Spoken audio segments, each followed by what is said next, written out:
Congresswoman Chavez-DeRemer, we're going to talk a little bit about the balance of power. Your election 2 years ago helped tip the House to Republican control. How specifically has Republican control over Congress benefited District 5 voters? Well, listen, when I went to Washington, I wanted to tell the same story. I think I've said this over and over again, how important it was to take Oregon story to Washington.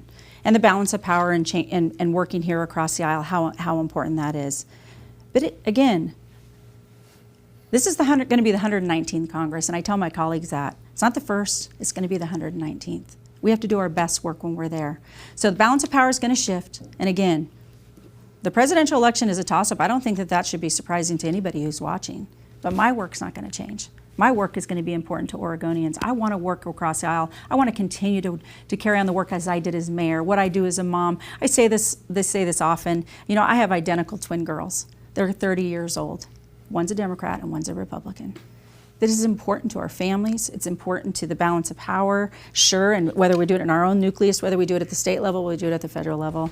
It's working hard, rolling up our sleeves, and remembering what's important for the everyday issues that are affecting all Americans, and that's what I'll continue to do. So, Congresswoman, the question was, how specifically has Republican control benefited voters here? Are you able to give a specific example? Sure. I mean, when we talk about the Fiscal Responsibility Act, cutting, $2.1 trillion over 10 years, that's important for Oregonians when you're addressing the debt.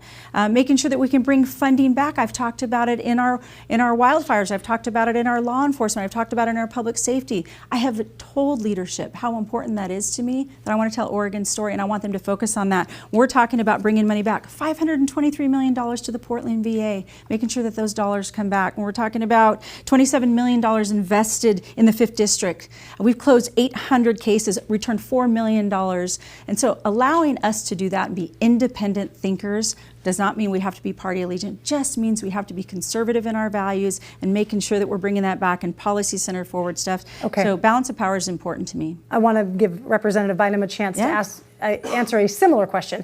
The balance of power rests in swing districts like this one. How specifically would your election and possible control of the House moving back to Democrats impact residents of the 5th District? Well, I was really excited to work on Oregon's version of the CHIPS Act, which we know is a function of national security, a function of growing our economy, and making sure that we bridged talent with opportunity.